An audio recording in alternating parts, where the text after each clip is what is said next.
Hey everyone, I'm Carly. Welcome back to my channel. I have been MIA for a while. um, there have been so many things that have happened since Labor Day, which I think was the last time I put a video out. It was documenting our weekend we had. But I wanted to just kind of come on here and give an update as to where I am, what my life has been like, and I wanted to just let everybody in on that. So, I'm just gonna start this by saying everything started like January of 2023.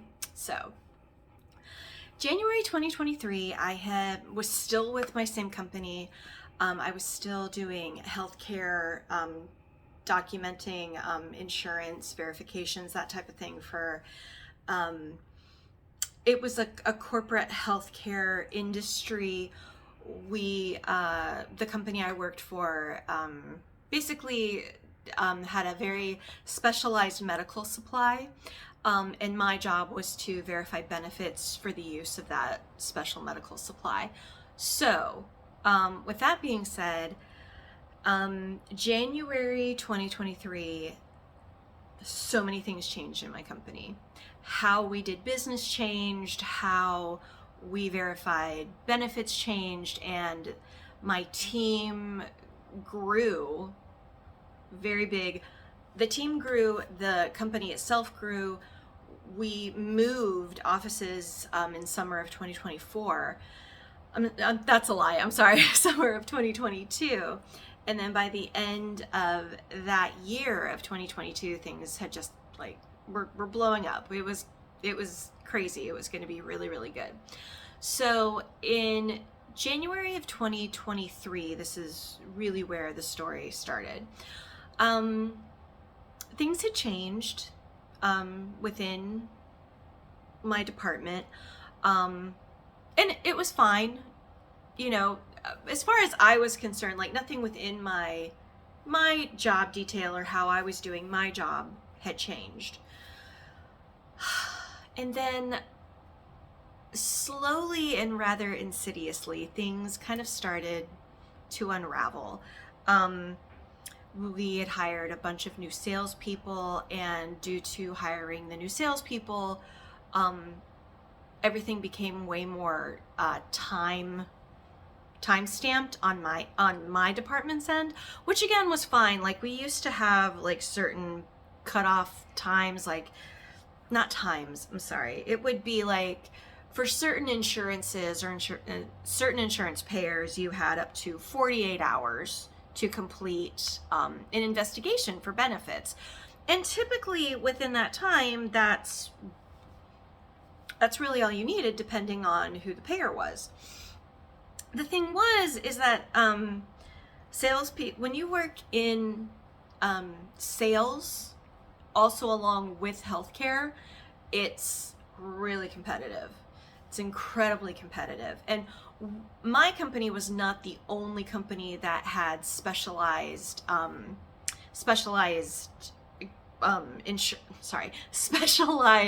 medical services that these salespeople were trying to get for their clients. Now, the clients are typically like a doctor's office or like a dermatologist or any type of person that would do a specialized skin substitutes. So I was under a lot of stress, but the thing is that I was unaware that I was under stress, because to me, when I'm under stress, it manifests in very different ways.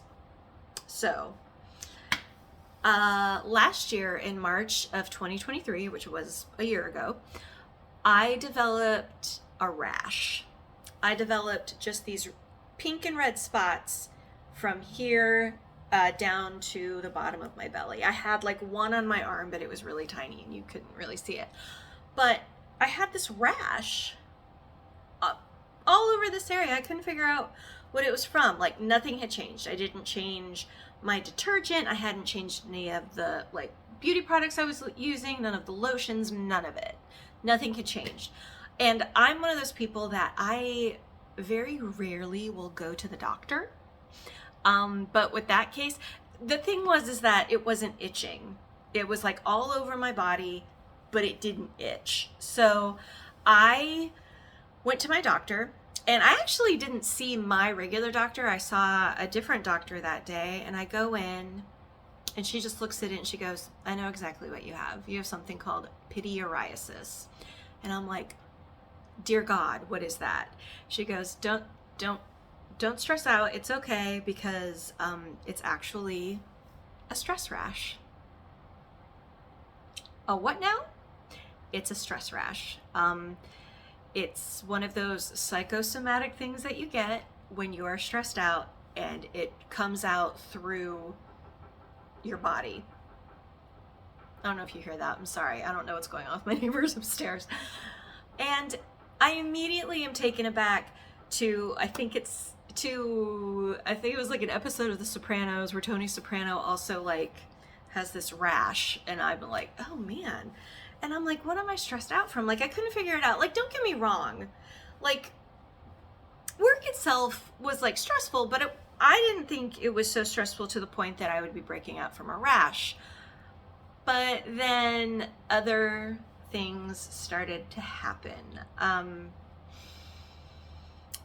From the months, it took, and the other thing about this rash is that my doctor said, there's nothing you can take, there's nothing you can use that's going to make it go away. It's going to go away on its own, and they take about 2 to 3 months to go away. I'm like, great. That's great. That's great. And I said, well, what can I do? And she says, you need to find a better way to combat your stress. And I was like, I'm always stressed. Not only from work, but, I'm a special needs mom. I work 40 hours a week in a very competitive industry. I'm stressed. I'm always going to have that. And she said, well, you need to figure out a way to combat it. She's like, you could try therapy, you could do like little things like meditation, journaling. And whereas all that sounded like, okay, yeah, fine at the time, I just kind of took it like, ugh, whatever, I've got this rash that's going to take 2-3 months to get rid of, blah, blah, blah, blah, blah. Okay. So fast forward to June, and the rash has gone away, but I started developing olfactory hallucinations. If you don't know what that is, here's what they are. Olfactory hallucinations, it has to do with the certain nerve endings in your nose, and you can smell anything, like mold, cigarette smoke, anything like that. For me, it was cigarette smoke. I smelled it 24 hours a day between June and I think the beginning of August. So, and I'm really coming to a point in my professional career where I'm really honestly starting to feel the stress. It's coming on from all ends. It's coming from my manager, my supervisor, my manager's manager, and his boss. And I can just feel it. People are just constantly saying, my department is lazy. My department, we're the most hated department in all of the company. Nobody trusts any of the work that we're putting out there. And we're constantly being told over and over again that what we're doing isn't like up to par. And I'm so frustrated with the department heads and the company heads, because I don't like to make mistakes. I work really, really hard. I've been in this industry for 15 years at this point. Like, I know what I'm doing. I'm very aware of how to get the job done. I've been doing it for a really long time.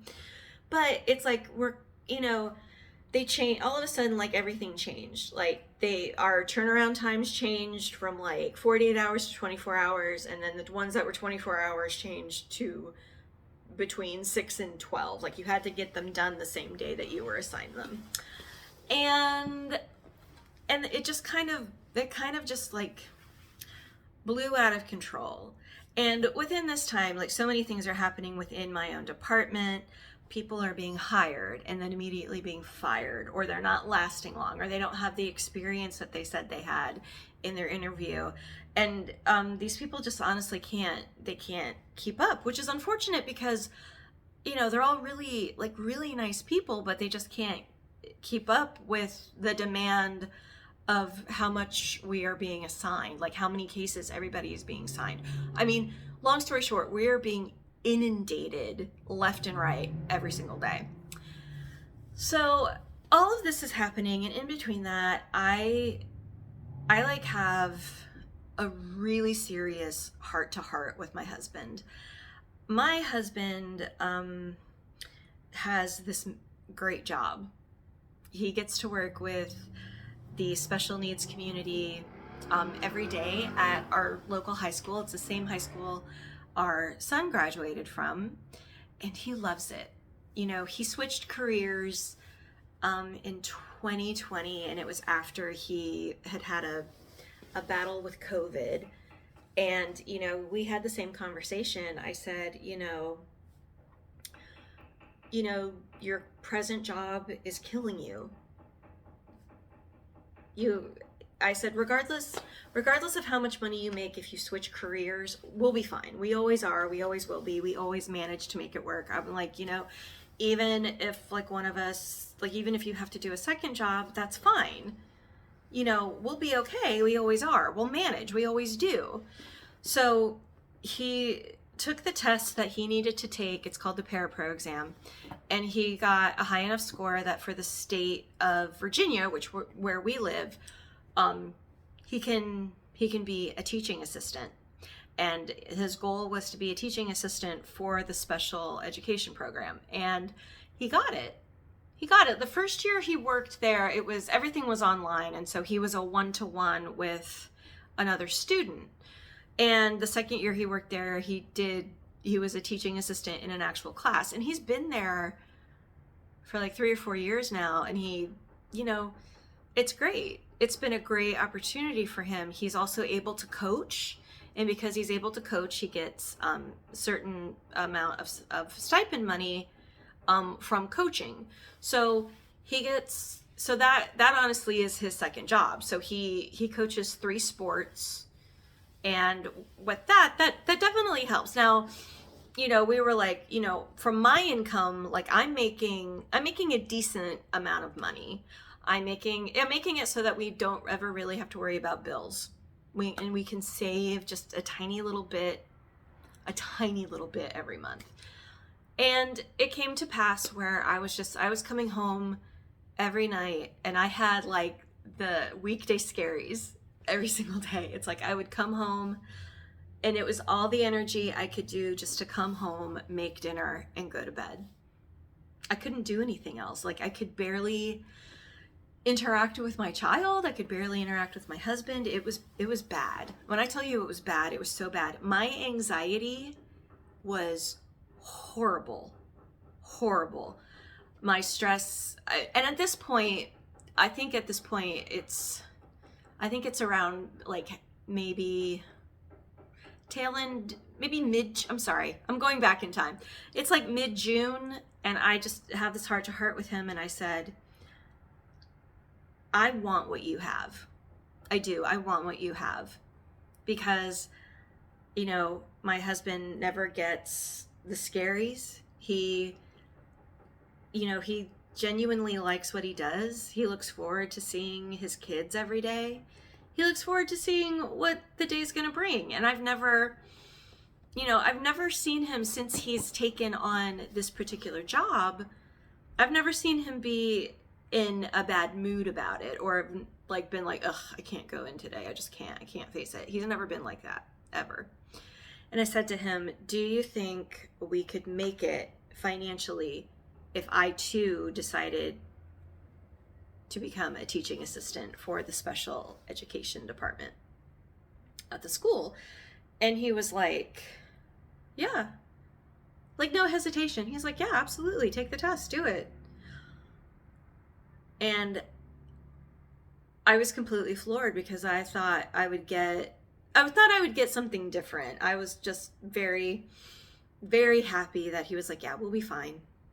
Go ahead and do it. I mean, again, the second job might have to happen, but go ahead and do it. So I studied my butt off for a month and a half to take this test. And I was getting ready to take it, and I felt like the rug was pulled out from underneath me. Because initially the place that I had planned on taking the test, they called me and were like, oh, we have to cancel. And I'm like, what do you mean you have to cancel? I paid you my money. I got an approval. I have a receipt. What do you mean you can't do this test for me? And she said, we don't proctor this exam anymore. We haven't proctored it for 2 weeks. I'm like, well, it's not on your website. She goes, yeah, the website needs to be updated. I'm like, she goes, but we're going to refund all of your money. I'm like, great, you better. So I have to find, the thing that made me mad about this is that this testing center was not even 10 minutes from my house. The only other testing center that was relatively close to me was about 45 minutes away in a different county, and I didn't want to go. And plus, on top of that, it was, I think, $20 more. It was a mess. Anyway, so here's what happened. I was finally able to take the test, I think, mid-August. And the thing about taking the parapro exam, at least in my state, they tell you your score immediately, and if you've earned enough to be a teaching assistant. Passing and being able to be a teaching assistant in the state of Virginia is 455. And for those of you that know me, know that I have all of the major learning disabilities. I'm dyslexic, dysgraphic, and dyscalculic. Mostly dyscalculic, which means I have challenges with math, like a lot of challenges with math. I passed that test with a 459. I cried. I cried on the way home. I cried into my Wendy's double cheeseburger on the way home. I was so excited. I called my husband. I was like, I passed. And he's like, yeah, let's get you a job. And when I tell you, I busted my butt trying to get this job. I applied because there was a job opening online. So I applied online, didn't hear anything. My husband is annoying the crap out of the assistant principal every single day. Do you have my wife's application? She applied. Do you need her to do anything else? She's like, no, I just need to pull her resume. And he's like, okay, she sent it. Does she need to send it directly to you? Please let me know. She's like, no, there are protocols I have to do. Because it used to be that the school would vet the applicant, but it changed. So now the county has to vet the applicant.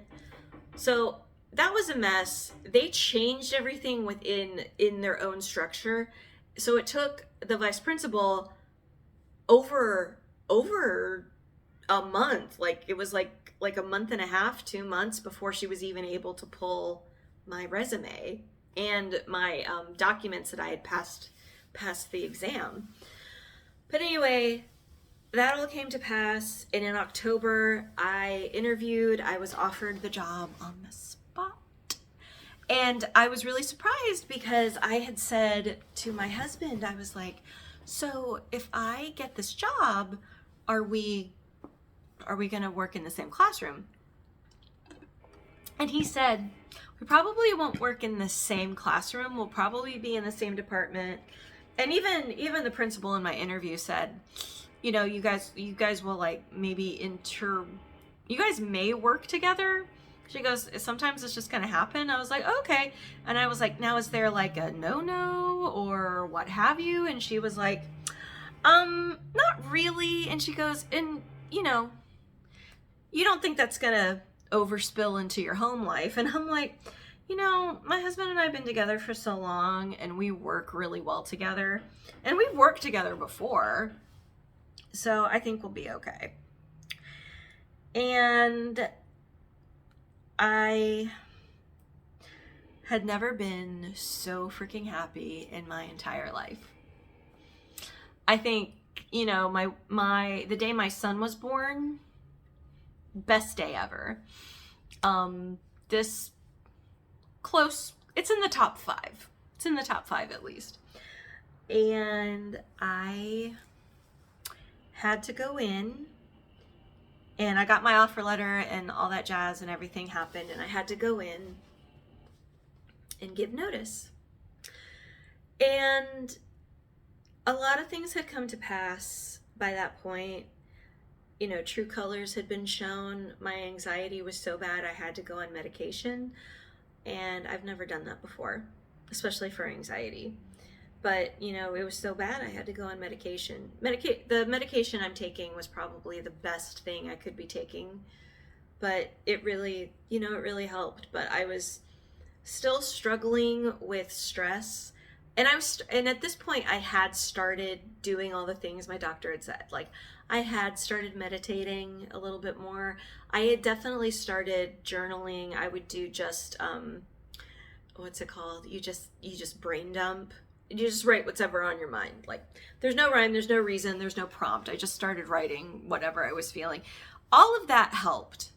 But the biggest thing that helped my stress level, my anxiety, was the fact that I knew that I was getting ready to leave this toxic environment.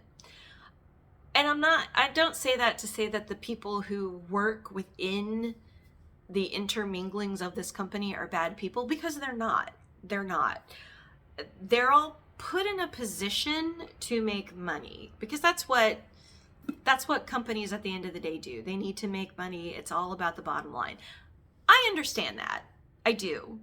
I get it. But I had to have a serious discussion with myself about, what does my level of success look like? And to me, it never had anything to do with the dollar. It never did. Don't get me wrong. I want to be comfortable financially, to be able to pay all of our bills, to be able to do the things that we want to do.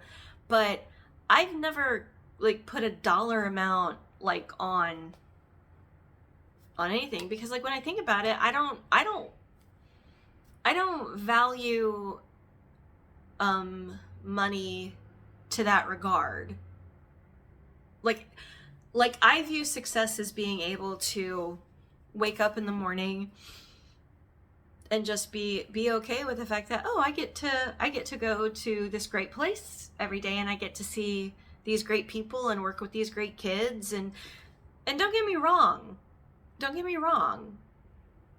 I genuinely liked working in healthcare. There were so many things about it that I loved. I worked in physical therapy for 13 of the 15 years that I was in healthcare, and I loved it.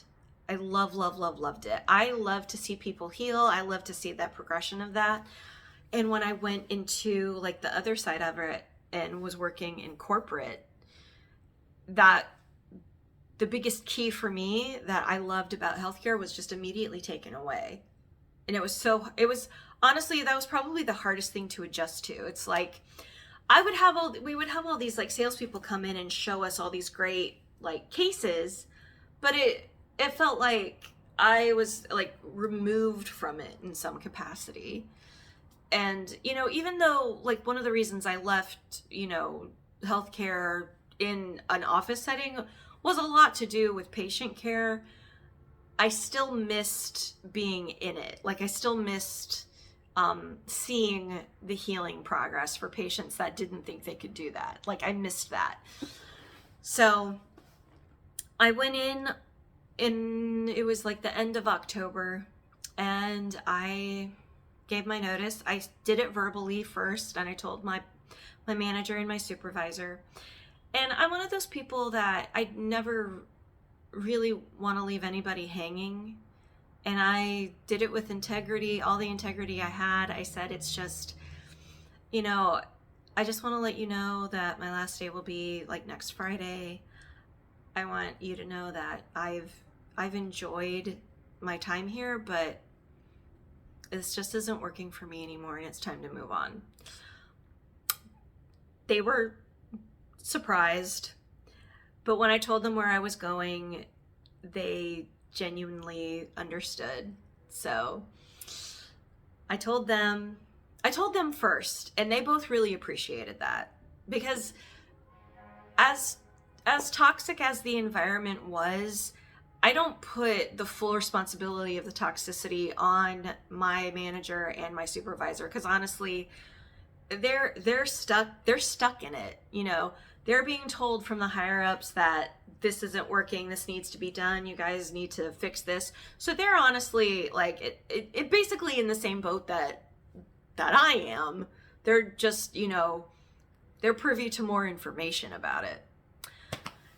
And then I told them first, and then I told my team. Every member on my team was so happy for me. I didn't hear a single from anyone. They were all just so happy for me. And I have to tell you this. As hard as it was to make my mental health a priority, it was the very best thing that I ever could have done. I will say this, I still have anxiety, but it's not to the level that it was before. It's very different. I'm still on the anti-anxiety medication just because it stabilizes me in a manner to which I'm actually able to be functional for like the first time in a really long time. I no longer have the pityriasis rash. I no longer have the olfactory hallucinations. I'm able to breathe. I'm able to do the things that I need to do. I have all this free time. I actually now have more free time now than I did before. It's because my working hours have changed. It's from 7:45 to about 3, 10 after 3. So I have almost 2 hours before I need to even be home typically. And so I use that time to run errands. I use that time to just decompress. And, I do need to start working out again.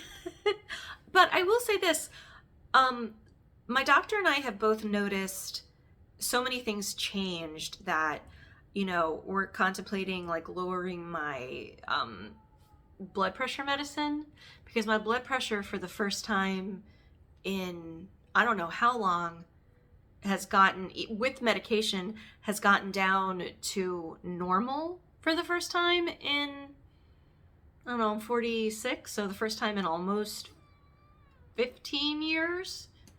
So that's saying something. And I've lost about 10 pounds, not doing anything, just because I'm not stressed out anymore. And there's so many other things that are so great. It's I'm able to support my husband with Special Olympics. We went to states. We got 3rd place. And, and I will say, yes, I'm not making the same amount of money that I was before. And I do realize at this point, yes, I need to get a second source of income. And the thing is, we're not doing terrible. We're not. But, we need just to make just a, it's we just need to tweak it just a little bit. We just need to make a little bit more money just so that we're able to be at a place that's, comfortable for us to pay all of our bills at one time and still be able to live. I say that because we live in a really expensive area of Virginia, and one of the reasons that we have chosen to stay here, and yes, we could move anywhere else and things would probably be a lot less. The reason we choose to stay where we live is because the school system for special needs is so good. We've been here since my son was 3. He's 21 now. I'm not doing the math on that. Just because basically it's been a long time. But you know, even as he becomes an adult, you know, those services are still there and they're still really good. So, and now that my husband and I both work for the school system, and we work at the school, which is literally a 3-minute drive from our house, we're like trying to figure out where should we go from here, and we don't know. But that's okay because we're in a good place. We're both really happy. My son is happy. I'm able to spend way more time with him, and it's been such a blessing to have this change. So I will tell you, if you're contemplating any type of career move, just do it. Do it. What I did saved me. It saved me because I was in a really bad place mentally. It was really bad. It wasn't like unaliving myself bad, but it was to the point where I waited until the very last minute to get up out of bed. And I don't do that anymore. Like, I no longer have to hit snooze like 5 times. My alarm goes off at 5:45 and then it goes off at 6. I turn it off at 6 o'clock and I'm usually up within like 2 to 5 minutes after it goes off. Although there was that one time I slept until 7:13, but everybody in the house was sick and I just needed to sleep. But that was an isolated incident, let me tell you. Okay. But I love you guys. I'm going to try really, really hard to like post more content. There's a lot of other things that are going on, like health-wise with me, that I want to share with you. But I appreciate everybody's time, commitment. Thank you for everything. And if you like videos like this, or if you just want to, you know, be a voyeur into my life, please please subscribe. And I'll be back soon with another video. But I hope everyone is doing well. Please take care of yourself. You are loved. I love you guys. Bye-bye.